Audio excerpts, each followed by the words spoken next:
Hello, my name is Peter Larson, and I'm doing a presentation on Mark Cuban. As many of you know, Mark Cuban is a self-made billionaire who has made a lot of investments, starting from the bottom, working his way to the top, to become one of the richest men in the world. I'm going to tell you about some of those investments and his journey to becoming who he is today. He is of Russian descent. His grandfather immigrated here from Russia. His last name Chabinsky, which he changed to Cuban. That's how Mark got his last name. Mark was born and raised in Pittsburgh, Pennsylvania, where as a youngster he had a paper route, which is kind of how he got into the business mindset. He would later attend the University of Pittsburgh and join the fraternity Pi Lambda Phi. And then a year later he transferred to Indiana University, where he got his bachelor's in business administration. Mark Cuban would then move to Dallas, Texas, where he would have various jobs working as a bartender or teaching dance lessons before he started his own company called Micro Solutions, which he sold for about $6 million to CompuServe. After taxes, Mark made about $2 million on the deal, which is where he got some of his money starting out. About 5 years later, he would meet up with his buddy Todd Wagner to start AudioNet, which was supposed to broadcast Hoosiers basketball games on the internet. AudioNet turned into broadcast.com, which was then sold to Yahoo for $5.7 billion. So this is where Mark got a lot of his money to where he could later invest in companies such as Landmark Theaters, which is 58 movie theaters around the United States. He's a co-founder of AXS TV, which brought us high-definition satellite TV, and he is involved in Magnolia Pictures, which has brought us independent films such as Blackfish. He invested in startup companies such as Ice Rocket, which is a search engine for the blogosphere. He invested in Weblogs Incorporated, which later sold to AOL. And then he invested in Blondell, which is a high-tech toilet seat company. So he's invested in a lot of different things, and that's just a few of them. He then found his way to the television screen. He was on the show The Benefactor. It didn't do too well. It only lasted one season before it was cut, and then he was on Dancing with the Stars. It's his partner, Kim Johnson. They finished 8th place out of 12 couples. Mark Cuban was then on Shark Tank. A lot of people know this show.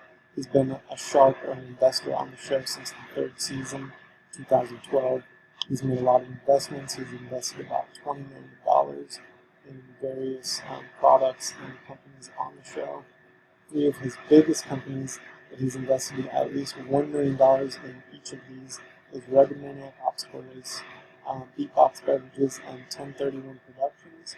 Rugged Maniac Obstacle Race is kind of like a Spartan race, but it's a little more party themed. Beatbox Beverages is boxed wine, and 1031 Productions started off as haunted hayrides in California and has expanded to New York City. Mark Cuban is mainly known for being the majority owner of the Dallas Mavericks. He became the majority owner in 2000, and since then he has been known to be a little rowdy. He sits in the stands instead of press boxes. He's been fined about $2 million since being the owner of the Mavs. In 2011, he became the Mavericks won the championship, and he became one of the owners to bring them the championship. Since he took over the Dallas Mavericks, they have become a lot better team. Their win percentage is up, and they've made the playoffs almost every season since he's taken over. He also had other sport inquiries with the WWE. He met Vince McMahon.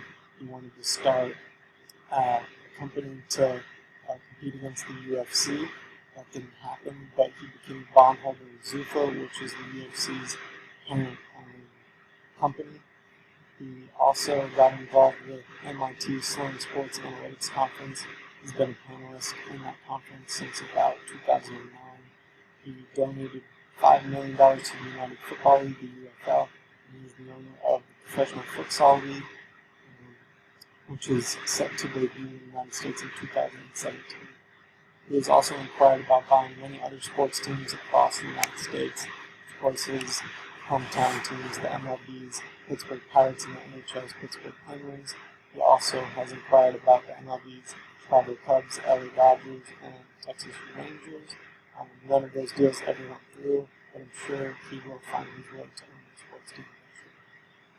He partnered with a company to make his first children's book called Let's Go Mavs. He also made his own ebook called How to Win at the Sporting Business. If I Can Do It, You Can Do It, which he shares his own experiences and gives a little bit about his journey coming up through the business world. And he has also been involved in a lot of philanthropy companies. He started his own company called the Fallen Patriot Fund, which is for families who have veterans who are deceased or injured from the Iraq War. He matched the first $1 million that they raised. Also donated $250,000 to the Electronic Frontier Foundation. This is Mark Cuban's home. He lives in Custom Hollows in Dallas, Texas. He has a $14 million home. It's about 24,000 square feet. He lives there with his wife of 15 years, Tiffany, and his children, Alexis, Sophia, Alyssa, and his son, Jake. Mark Cuban continues to be a shark or an investor on Shark Tank. He's still the owner of the Dallas Mavericks. He continues to be one of the most successful men in the world, one of the richest men in the world. And that is the story of how he kind of came up and some of his investments that he's made along the way. And these are some of the references I used for this presentation. I hope you all enjoyed it.